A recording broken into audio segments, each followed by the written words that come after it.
በነገራችን ላይ አንድ አስቂኝ ታሪክ አለ። ባልሳሳት አፄ ናኦድ ናቸው መሰለኝ እና አፄ ናኦድ ምን ይላሉ? ሰዎች ሰብስበው አቡነ ዘበሰማያት እየጸለየ ልቡ ሳይከፋፈል የሚወጣት ካለ አንድ ፈረስ እሸልመዋለሁ ይሏቸዋል። ለወታደሮቻቸው ለጭፍሮቻቸው ይሏቸዋል።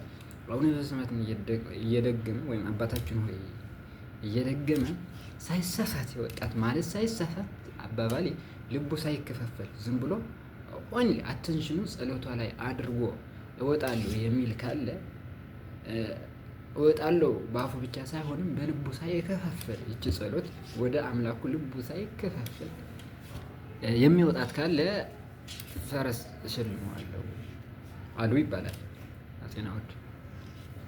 እና አንድ ሰውዬ መጥቶ እኔ እወጣታለሁ ምንም ሳልከፋፈል እኔ አሁን እዚህ ስማትን ህሊናዬ ሳይከፋፈል ወደዚህ ሳልል ጸሎቷን በልቤ እየደገምኩ እወጣታለሁ ብሎ ቀረበ። እሺ ትወጣታለህ? ያው ሳትዋሽ ልብህ ሳይከፋፈል አፍህና ልብህ አብረው እየጸለዩ ትወጣታለህ ተብሎ እወጣታለሁ ብሎ እሺ እኔ እወጣታለሁ ምናምን አለና ወደፊት መጣ። አቡነ ዘበሰማያት ማለት ጀመረና ከዛ ቆይ ግን አላቸው። ፈረሱ ከነ ኮርቻው ነው ወይስ ሲንግል ፈረስ ነው አለ ይባላል። እና ፈረሱ ከነ ኮርቻ ነው ወይስ ሲንግል ፈረስ ነው አለ ይባላል። ድሮ ገና አቡነ ዘበሰማያት ሲጀምር ስለ ፈረሱ ማሰብ ጀመረ ስለሚያገኘው ፈረስ እና አቡነ ዘበሰማያት ልቡ ሳይከፋፈል ይቅርና ገና ጸሎት ሲጀምር ስለ ፈረሱ ዴፊኒሽን ያው ልቡ ነው መከፋፈል ጀመረ ማለት ነው። እና ምን ለማለት ፈልጌ ነው? ጸሎት ስንጸልይ ያው በተቻለን አቅም አብዛኛው ጊዜ ጸሎታችን ወደ ሰማይ የማይደርሰው ያው እየተከፋፈለ አፋችን ይደግማል፣ ልባችን ግን ፈረሱ ምን አይነት ነው? ስለ ሀብት ያስባል፣ ገንዘብ ስለማግኘት ያስባል። በቃ እንዲሁም ቤት ቁጭ ብለህ የማይመጡልህ ሀሳቦች ቤተክርስቲያን ስትሄድ ተጃምሎ መዓት ሆነው ይመጣሉ። በቃ ቤተክርስቲያን ስትሄድ ይህንን እሰራለሁ። ቤት እኮ ቁጭ ብለህ ትውላለህ። ስራ ቦታ ላይ እኮ ቁጭ ብለህ ትሰራለህ። ቤተክርስቲያን ላይ ስትሄድ ግን እንድትሰራቸው የሚገቡ ነገር ጸሎት እየጸለይክ ጸሎትን በልብ እንዳታደርስ ይመጣል። ከዚህ ከሄድኩ በኋላ ይህንን አደርጋለሁ ትላለህ እና ቤተክርስቲያን ስንሄድ ጸሎታችን ከአምላካችን ጋር በደንብ ጸሎት ማለት ተናግሮም ስለ ከእግዚአብሔር ጋር መነጋገር ስለሆነ ከእግዚአብሔር አምላካችን በደንብ አውርተን በደንብ ተነጋግረን እንዳንመልስ እነዚያ የዓለም ሀሳቦች የተባሉ ይከቡናል። አፋችን የእግዚአብሔር ቃል ያወጣል፣ ልባችን ግን ስለ ዓለም ያስባል፣ ይከፋፈላል። እና ይሄ በተቻለን አቅም ያው ማስተካከል አለብን። ጸሎታችን እንዳይሰማ የሚያደርገው ነገር በልባችን ስለማንጸልይ ሊሆን ስለሚችል ማለት ነው። እና ሁልጊዜ ስንጸልይ በተቻለን አቅም ከእግዚአብሔር ጋር እየተነጋገርን እንዳለ ማሰብ አለብን። ከእግዚአብሔር አምላካችን ጋር እየተነጋገርን እንዳለ ማሰብ አለብን።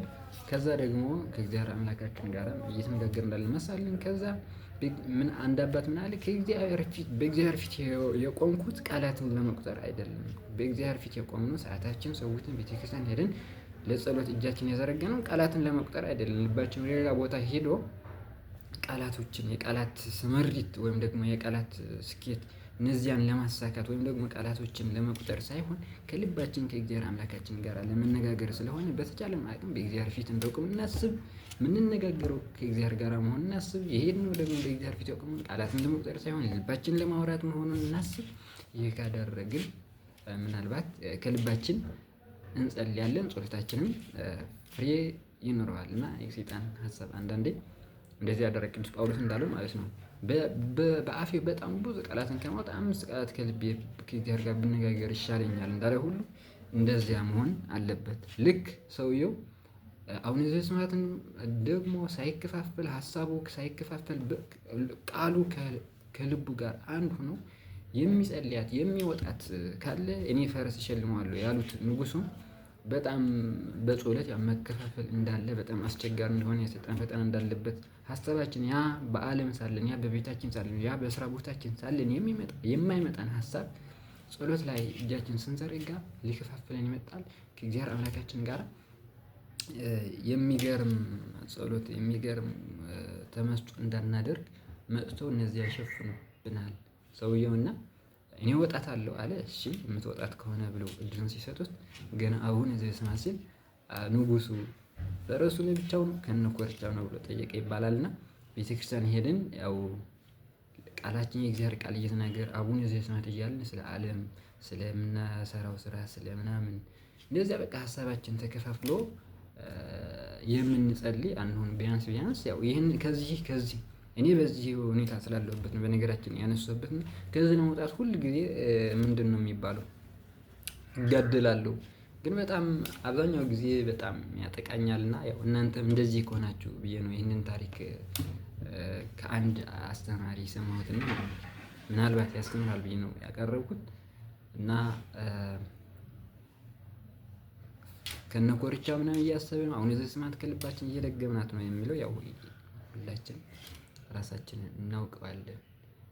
ግን በቤታችን ቁጭ ብለን የማይመጡልን ሀሳቦች በእረፍት ላይ እየተዝናንን የማይመጡልን ሀሳቦች እንዲህ ማድረግ እኮ አለብኝ አንልም። እየጠጣን ጊዜያችን እያባከንን ምናምን ሳለን እንዲህ ማድረግ አለብኝ ምናምን አንልም። ጸሎት ግን የሚጠቅመን ስለሆነ ከእግዚአብሔር አምላካችን ጋር የምንነጋገርበት ስለሆነ አንዳንዴ ህሊናችን ይከፋፈላል። ጸሎታችን ሰይጣን ምን ይባላል አንዳንዴ ከቻለ ወደ ቤተክርስቲያን እንዳትሄድ ያደርጋል። ወደ ቤተክርስቲያን እንዳትሄድ ጸሎት እንዳታደርግ ያደርጋል። ይህንን ካሸነፍከው ግን ደግሞ ጸሎትህ ምንድነው ባካና እንዲሆን ይጥራል ማለት ነው። ቤተክርስቲያን ሄደህ በረከት እንዳታገኝ፣ ቤተክርስቲያን ሄደህ ከእግዚአብሔር አምላክ ጋር የተሳካ ግንኙነት እንዳታደርግ ደግሞ ያው ምንድነው ተቃውሞውን አያቋርጥም። ያው ማያርፍ ጠላት አይደለም የሚሉ አባቶቻችን። ጸሎታችን እንዴት ነው የሚለው መፈተሽ አለብን። ስለሰማችሁኝ አመሰግናለሁ።